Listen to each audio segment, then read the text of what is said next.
আসন্না trust, সুন্নাতে উদ্ভাসিত জীবনের জন্য। আমাদের দেশে অনেক মাতা পিতা আছে যারা তাদের ছেলে মেয়েদেরকে মাদ্রাসায় পাঠাতে চায়, কিন্তু ছেলে মেয়েরা মাদ্রাসায় যেতে চায় না। আবার তারা কোনো সময় অনেক কাজে লিপ্ত থাকে, যেমন দাবা খেলা, জুয়া খেলা এবং অনেক গুনাহ কাজে লিপ্ত থাকে। কিন্তু তারা তাদের এই অসৎ কাজকর্মের জন্য কি তাদের মা বাবাকে আখিরাতে কি দায়ী করা হবে? জি, ধন্যবাদ। বসো। প্রশ্নটা হলো যে সন্তানকে মা বাবা ভালো করতে চাই, কিন্তু সন্তান নিজে খারাপ হয়ে যায়, মাদ্রাসায় আসলো না, পাপে গেল, এক্ষেত্রে মা বাবা দায়ী হবে কিনা? মা বাবা যদি সন্তানকে ভালো পথে নেওয়ার চেষ্টা করেন, দ্বীনি শিক্ষা নেওয়ার চেষ্টা করেন, কিন্তু সন্তান না গ্রহণ করে, এক্ষেত্রে মা বাবার কোনো দায়ী থাকলো না আল্লাহর কাছে।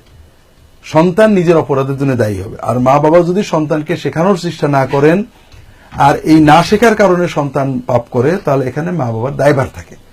আর মা বাবা চেষ্টার পরেও যদি সন্তান না শোনে, তাহলে মা বাবার দায়ভার থাকে না। তবে মা বাবার উচিত, আমরা দুনিয়াতে মাদ্রাসায় যেতে চাই না ছাত্ররা কেন? মনে হয় যেন মাদ্রাসার মজা নেই, স্কুলটা বোধহয় মজাদার। এই জন্য পিতামাতার দায়িত্ব হলো মাদ্রাসা যে মজাদার, মাদ্রাসায় পড়ে যে তুমি বেশি ভালো করছো এটা তাকে বোঝানো, অর্থাৎ পারিবারিকভাবে তাকে বেশি সম্মান করা। সমাজের মানুষ অনেক সময় মাদ্রাসার ছেলেদের অবমূল্যায়ন করে, টুপি দেখলে বলে হ্যাঁ হুজুর, ও মনের ভিতর একটা হিউমিলিয়েশন, অবমাননা বোধ করে।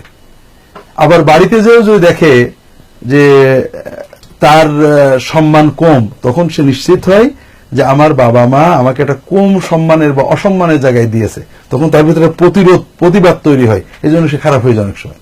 এই জন্য পিতামাতার দায়িত্ব হলো এই মাদ্রাসা শিক্ষা যে তার জন্য দুনিয়ার এবং আখিরাতের মর্যাদা কর, এই জন্য তারা তাকে বেশি ভালোবাসেন, তারা তার প্রতি বেশি সহানুভূতি রাখেন, এটা বোঝানো, যেন ওর ভিতরে ইয়াকিনটা আসে।